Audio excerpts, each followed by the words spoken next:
Hello बच्चों, मैं सोहन कौशिक इस वीडियो में आपका स्वागत करता हूं। बच्चों, कल हमने कक्षा 9 के गणित की शुरुआत की थी। इसमें हमने संख्या पद्धति जो हमारा पहला ही चैप्टर है उसकी शुरुआत की थी।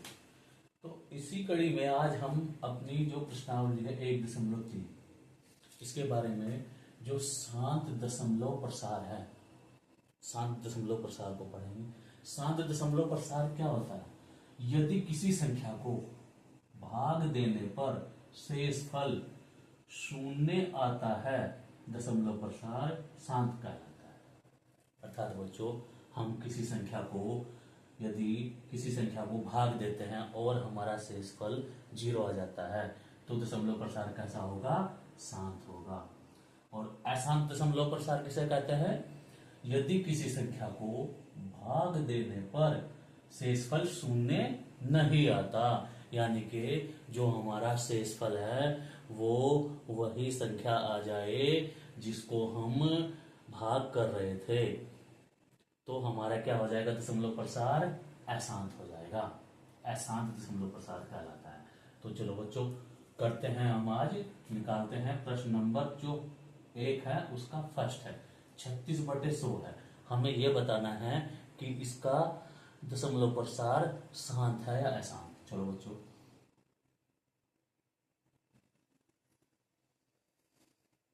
देखो 36 को भाग करेंगे 100 से। देखो, भाग करने का बच्चों तरीका होता है कि ऊपर वाली जो संख्या यानी कि अंश बड़ा होना चाहिए हर से। अगर नहीं होता तो हम उसको बड़ा करने का प्रयास करते हैं। कैसे करते हैं बच्चों? यदि हम दशमलव लगाते हैं तो दशमलव लगाने के बाद 1 0 बढ़ाएंगे। अब देखो 100 या 300 हो गया बच्चों। फिर क्या करते हैं? माइनस करते हैं 0 6। देखो बच्चों, यहां 100 है, यहां पर 60 है, नहीं चलेगा। तो क्या करेंगे हम? देखो बच्चों, जब दशमलव लगती है तो हर बारी में हम केवल एक शून्य उतार सकते हैं, 1 0 उतार सकते हैं। तो हम 1 0 और बढ़ा लेंगे। तो 100 6 600। शेषफल क्या आ गया हमारा? शून्य आ गया बच्चों। इसका अर्थ क्या हुआ बच्चों? हम लिखेंगे 36/100 बराबर कितना है हमारा? 0.36। और दशमलव प्रसार कैसा हो गया? दशमलव प्रसार शांत। समझ आया बच्चों? एक ऐसा ही एग्जाम्पल जो हमारा दूसरा सवाल है, यानी कि पहले का सेकंड है, उसको हल करने का प्रयास करेंगे बच्चों। अब की बार हमें 11 से भाग करना है 1 को। देखो बच्चों, अभी बताया था मैंने कि क्या होना चाहिए कि ये वाला बड़ा होना चाहिए, ये छोटा होना चाहिए, तो भाग आसानी से हो जाती है। अगर नहीं होता तो क्या करते हैं? उसको बराबर करने का प्रयास करते हैं। तो चलो प्रयास करते हैं। तो मैंने बताया था कि पॉइंट लगाकर हम 1 0 बढ़ा सकते हैं, केवल एक बारी में केवल 1 0। देखो फिर भी क्या है? ये 10 है, ये 11 है, नहीं चलेगा। तो क्या करेंगे हम? ना चलने की 0 लगाएंगे, 1 0 यहां बढ़ाएंगे, 1 0 यहां बढ़ाएंगे। तो 11 9 99। तो 9 बारी चल जाएगा। घटाओ बच्चों, 1 आ गया। पॉइंट लगा हुआ है, 1 0 बढ़ा सकते हैं, फिर भी नहीं चल रहा, तो ना चलने की फिर 0। तो 1 0 और बढ़ाई, तो 11 9 99 1। बच्चों देखो, बार बार यही प्रक्रिया रिपीट होती रहेगी कि हर बारी में एक शेष बचता रहेगा। चाहे आप यहां तक कर लो, यहां तक कर लो, कहीं तक कर लो, ये प्रक्रिया खत्म नहीं होने वाली है। देखो, मैंने बोला था कि यदि जिसको हम भाग कर रहे हैं वही रिमाइंडर में शेषफल में आता है तो दशमलव प्रसार कैसा हो जाता है? अशांत हो जाता है। अब देखो ये क्या है बच्चों? 0 9 0 9 0 9 बार बार रिपीट होता रहेगा। तो क्या लिखेंगे बच्चों? हम 1/11 बराबर 0.09। बच्चों जितनी संख्या बार बार रिपीट होती है तो उसके ऊपर हम बार लगा देते हैं। 09 के ऊपर क्या आ जाएगा, बार आ जाएगा। देखो जो रिपीट हो रही है 09 09 09 09, ऐसे ये क्रम बढ़ता चला जाएगा। तो बच्चों दशमलव प्रसार कैसा हो गया, दशमलव प्रसार अशांत, दशमलव प्रसार अशांत। समझ आया बच्चों, जल्दी से नोट करो।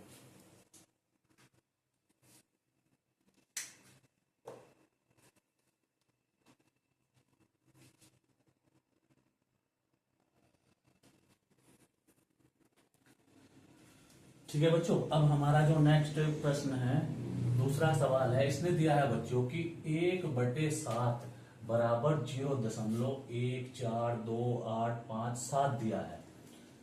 लंबी भाग किए बिना हमें इनका मान निकालना है। 2/7, 3/7, 4/7, 5/7, 6/7। तो देखो बच्चों मैं निकाल के दिखाता हूं। 2/7 का मान चलो हम निकाल लें। देखो 2/7 को हम क्या लिख सकते हैं, 2 गुणा 1/7 लिख सकते हैं।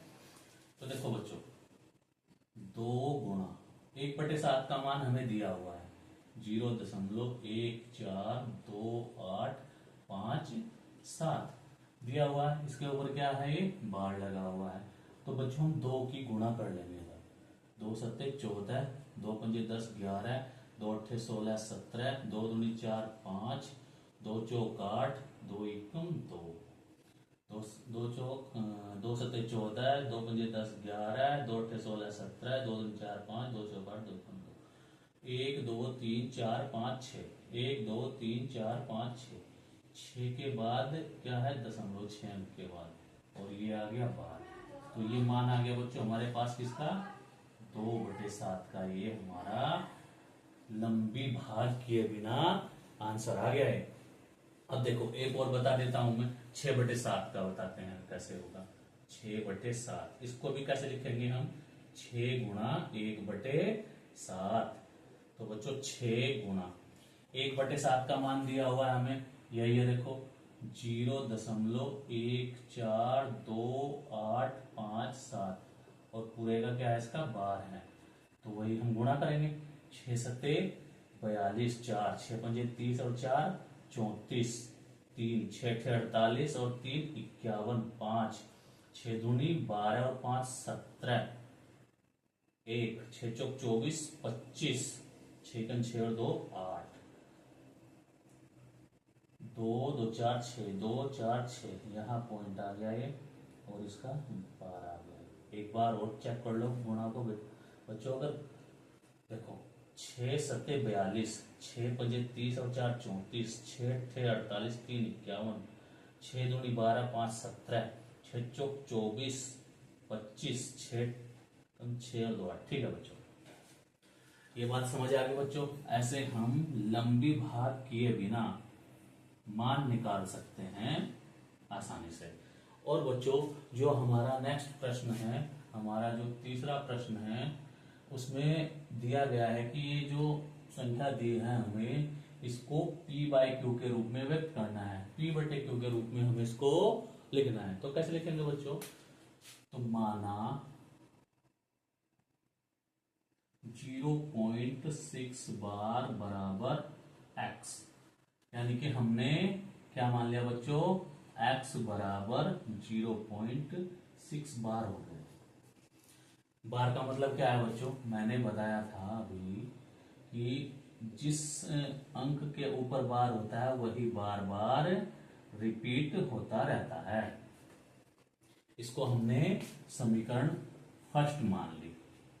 अब देखो बच्चों यहां अगर एक अंक के ऊपर बार होगा तो दोनों ओर 10 से गुणा करेंगे। अगर 2 अंक के ऊपर बार होगा 100 से गुणा करेंगे। 3 के ऊपर बार होगा तो 1000 से गुणा करेंगे। तो लिखेंगे बच्चों दोनों पक्षों में 10 से गुणा करने पर, देखो बच्चों 10 से गुणा करेंगे 10x हो गया, 10 में कितनी जीरो होती है? एक जीरो होती है, तो पॉइंट जो है एक अंक खिसक जाएगा। 6.6666 ऐसे ये बार बार रिपीट होगा ऐसे। तो बच्चों क्या करेंगे, समीकरण सेकंड में से हम माइनस करेंगे समीकरण फर्स्ट को। देखो 10x में से हमें x माइनस करना है और बराबर 6.6666 और 0.6666 इसे माइनस करना है। तो बच्चों देखो 0 0 0 0, ये इधर भी जीरो ही आते जाएंगे। माइनस नहीं 0.6। 10x में से 1x घटाया हमने 9x। तो बच्चों 9x बराबर क्या प्राप्त हुआ हमें? 6 प्राप्त हुआ, यानी कि x बराबर 6/9 आ गया है। इसको 3 से डिवाइड कर लो, 3 दूनी 6 और 3 तिया 9। x बराबर 2/3। x का मान हमें 2/3 प्राप्त हो गया। और x क्या था बच्चों? 0.6 बार बराबर कितना आया है? 2/3। देखो बच्चों हमने प्राप्त कर लिया कि 0.6 बार को p/q के रूप में कैसे लिख सकते हैं। जल्दी से नोट करो बच्चों।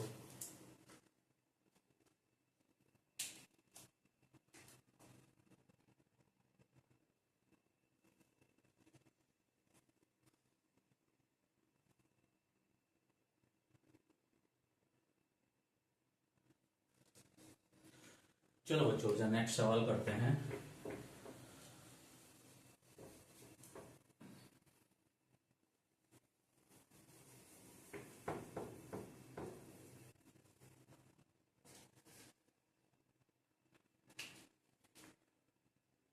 सेकंड है हमारा 0.47 बार। इसको भी बच्चों हमें क्या करना है? को p/q के रूप में लिखो या व्यक्त करो। तो बच्चों क्या काम करेंगे हम? इसको x बराबर मानेंगे। माना x बराबर 0.47 बार। बच्चों जिसके ऊपर बार होता है वही संख्या रिपीट होती है। बच्चों अब की बार केवल 7 के ऊपर बार है, 4 के ऊपर बार नहीं है, तो ये 7 ही रिपीट होता जाएगा। इसको हमने समीकरण फर्स्ट मान लिया। बच्चों एक संख्या के ऊपर बार है तो क्या करेंगे हम? दोनों ओर, मैंने बताया था, दोनों ओर 10 से गुणा करने पर, चलो बच्चों करो गुणा, 10x बराबर 10 में एक जीरो तो पॉइंट एक अंक खिसक जाएगा, 4.777 ऐसे ये रिपीट होगी। ये हमारी समीकरण सेकंड आ गई। बच्चों देखो p/q में ऐसे प्रश्नों को व्यक्त करने के लिए दशमलव के बाद जो अंक है वो समान होने चाहिए। देखो यहाँ 0 के बाद 4 है, 7 7 है, यहाँ दशमलव के बाद 7 7 है। तो इसमें हमें क्या करना पड़ेगा? पुनः का मतलब दोबारा दोनों ओर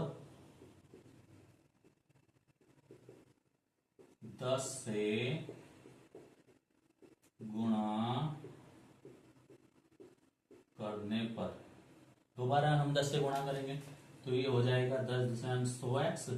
10 में वही एक अंक खिसक जाएगा, 7 7 7 7 ऐसे। ये हमारी थर्ड आ गई। तो बच्चों हम देखो दशमलव के बाद 7 7 है, यहाँ दशमलव के बाद 7 7 है, यानी कि हम सही दिशा में आगे बढ़ रहे हैं। तो अब हम क्या करेंगे बच्चों? समीकरण थर्ड में से सेकंड को घटा देंगे। समीकरण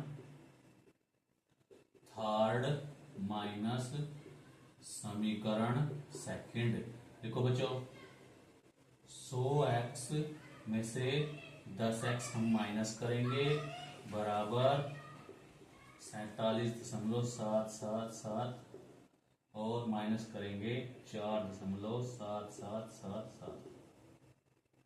करो बच्चों माइनस, 0 0 0 0, 7 में से 4 गए 3 और ये 4, यहां 100 में से 10 गए 90x, यानी कि बच्चों 90x बराबर 43। तो यानी कि x बराबर 43/90। और x क्या माना था हमने, क्या था बच्चों, 0.47 बार बराबर 43/90। ये हमें प्राप्त हो गया। ठीक है बच्चों, जल्दी से नोट करो।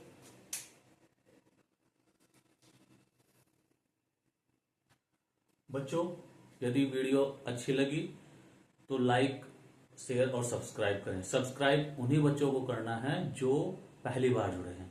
मिलते हैं नेक्स्ट वीडियो में। जय हिंद, जय भारत।